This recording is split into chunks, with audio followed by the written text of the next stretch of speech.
नमो जनभाषायै संस्कृताय मित्राणि श्री गुरवे नमः। महाकवि शूद्रक और अग्निमित्र की राजधानी विदिशा से मैं तेजेंद्र आचार्य आप सभी का पुनः स्वागत करता हूँ। आज हम 6 ऋतुओं के नाम जानेंगे। 6 ऋतुओं के नाम आपने पहले भी सुने होंगे, पढ़े हो तो अच्छी बात है। हाँ है वसंत, ग्रीष्म, वर्षा, शरद, हेमंत और शिशिर। वर्तमान समय में बसंत ऋतु चल रही है ना। बसंती नवरात्रि आने वाली हैं। अभी हमने बसंत पंचमी मनाई है ना, और बसंतोत्सव अर्थात होली मनाई। तो ये सब जो है बसंत मतलब बसंत ऋतु अभी वर्तमान में चल रही है, बसंत से ही संबंधित हैं सब। और जो वृक्षों की आप देख रहे होंगे सभी पतझड़ आ गया है, पत्तियां धीरे धीरे झड़ने लगी हैं और नई पत्तियां विकसित हो रही हैं। तो वो विकसित होने के कारण उसको हम कहते हैं बसंत। जब पुरानी पत्तियां चली जाती हैं और नई पत्तियां निकलने लगती हैं तो वह बसंत का समय होता है। तो यह 2 मास का एक ऋतु होती है ना। मास हमारे 12 हैं और ऋतु 6 हैं, तो 6 से भाग देंगे 12 में तो 2 ही आएंगे। तो इस प्रकार से 2 मास की एक ऋतु होती है। अब वह सौर मास भी मान लीजिए, चांद्र मास भी मान लीजिए, थोड़ा आगे पीछे अंतर होता रहेगा। जैसे आज मीन संक्रांति चालू हो गई है, मीन के सूर्य हो गए हैं आज से, ठीक। तो इस प्रकार से अब यह वीडियो कब बन रही है उस दिन का देखना होगा आपके लिए। हो सकता है आपको कभी और मिले तो आप उस दिन देखने लगे कि मीन की संक्रांति आज कहाँ से हो गई। इसलिए तो यह आज के दिन मीन में सूर्य प्रवेश कर चुके हैं। तो इस प्रकार से आज से मीन जो है वह सौर मास प्रारंभ हो गया। तो एक ऋतु में 2 महीने विद्यमान होते हैं, यानी 2 मासों का एक ऋतु होती है। तो फाल्गुन और चैत्र ये 2 मास हैं, मीन और मेष ये 2 सौर मास हैं। इन दोनों को मिलाकर एक बसंत ऋतु बनती है ना, यानी इन दोनों में बसंत ऋतु रहती है। फिर वृष और मिथुन यह सौर मास, और फिर वैशाख और ज्येष्ठ ये चांद्र मास। इनमें हो गई ग्रीष्म ऋतु जो अब आने वाली है, बसंत के बाद ग्रीष्म आएगी। फिर कर्क और सिंह के जब सूर्य हो जाएंगे यानी आषाढ़ और श्रावण, तो उसमें आएगी वर्षा ऋतु। फिर कन्या और तुला के सूर्य जब आ जाएंगे तो उसमें यानी भाद्रपद और आश्विन मास, तो इसमें शरद ऋतु होगी। फिर वृश्चिक और धनु के जब सूर्य हो जाएंगे तो वह होगा कार्तिक और अगहन मास, ये 2 मास, इसमें हेमंत ऋतु आएगी।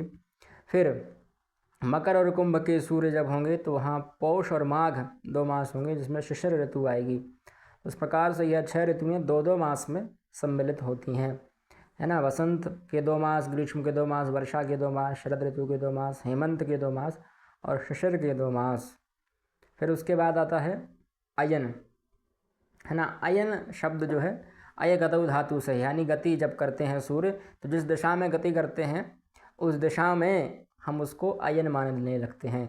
जब अभी आपने देखा होगा उत्तरायण जब होता है तो सूर्य पूर्व की ओर से उदित होते हैं और फिर धीरे धीरे दक्षिण की ओर बढ़ने लगते हैं और फिर पश्चिम की ओर जाते हैं, है ना। ऐसे तिरछे में चलते हैं सूर्य, कभी देखिएगा ध्यान देंगे तो फिर वह दक्षिणायन होता है। जब दक्षिण की ओर मुड़ने लगते हैं तो दक्षिणायन होता है, और जब उत्तर की ओर घूमकर फिर पश्चिम की ओर जाएं तो उस समय होता है उत्तरायण।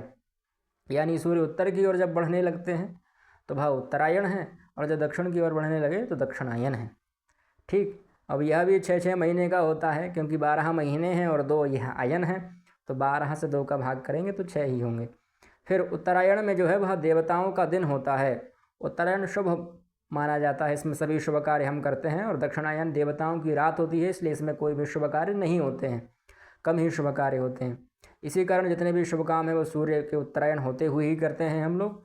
और सूर्य उत्तरायण कब होते हैं? मकर संक्रांति के बाद। तो मकर संक्रांति के बाद ही सभी शुभ कार्य प्रारंभ हो जाते हैं, उससे पूर्व में कोई भी शुभ कार्य नहीं होते हैं।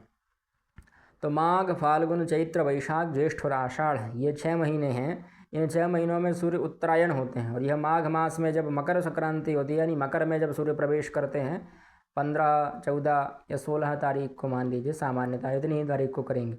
तो ये 14-15 जनवरी को जब सूर्य मकर राशि में प्रवेश करते हैं तो उसके बाद से ही सब शुभ कार्य प्रारंभ होते हैं, देवताओं का दिन प्रारंभ हो जाता है। फिर श्रावण, भाद्रपद, आश्विन, कार्तिक, मार्गशीर्ष, पौष यह 6 महीने में सूर्य दक्षिणायन होते हैं। इस प्रकार इन 6 महीनों में कोई भी शुभ कार्य नहीं होते हैं, है ना। और 6 मास उत्तरायण, 6 मास दक्षिणायन में रहते हैं। और जब उत्तरायण में होते हैं तो वह मकर के प्रारंभ होते हैं, मकर राशि से, है ना, और पहुँचते हैं मिथुन राशि तक। फिर मिथुन के बाद जब कर्क में घुसने लगते हैं, जैसे ही कर्क में प्रवेश करेंगे तो दक्षिणायन की हो जाते हैं, यानी दक्षिण दिशा की ओर बढ़ने लगते हैं, ठीक है। इसको आप एक गोल से समझ सकते हैं कि ये हमारी सूर्य की स्थिति मान लीजिए। तो सूर्य ये घूम रहे हैं, ये हमारी पृथ्वी मान लीजिए। तो जब सूर्य ऐसे घूमते घूमते हम पृथ्वी की परिक्रमा करते हुए मान रहे हैं, है ना, तो इस तरफ के हम ये मान लीजिए 6 भाग, जब हमें 6 भाग इधर मान लीजिए 1 2 3, और 3 वापस में भी लौटेंगे, वो एक हटा देते हैं, 1 2 3, 1 2 3, ठीक उसी प्रकार से 1 2 3 ये वापस यहीं आ जाएंगे, और 1 2 3। तो इस प्रकार से यहाँ जब वो बढ़ेंगे, जैसे मकर राशि में प्रवेश किया तो मकर के बाद आगे की राशियाँ में आगे की 6 राशियों पर प्रवेश करते रहेंगे, आगे की 6 राशियाँ बढ़ेंगे, फिर उसके बाद वापस आएंगे 3 राशियाँ आगे बढ़ेंगे, 3 राशियाँ वापस आएंगे, उत्तर की ओर ही रहेंगे। फिर दक्षिणायन में भी यही क्रम चलेगा, ठीक। तो इसी प्रकार से वह बढ़ते रहते हैं, घटते रहते हैं, इसी को हम उत्तरायण दक्षिणायन कहते हैं। कभी आप देखिएगा, भी ध्यान से देखेंगे, जैसे अभी उत्तरायण चल रहा है तो आप देखेंगे सूर्य जो है वो उत्तर की ओर पहले जाएंगे, पूर्व से उदय होकर उत्तर की ओर, ऐसा लगता है कि उत्तर की ओर जा रहे हैं, फिर उत्तर से फिर पश्चिम की ओर अस्त हो जाते हैं। तो इसी को हम उत्तरायण कहते हैं। और जब दक्षिणायन चल रहा हो तब देखिएगा सूर्य दक्षिण की ओर जाने लगते हैं, फिर दक्षिण से घूम घूम कर फिर अंत में पश्चिम की ओर पहुंच जाते हैं। ठीक है, मिलते हैं अगली वीडियो में, तब तक के लिए जय तु संस्कृतम जय तु भारतम।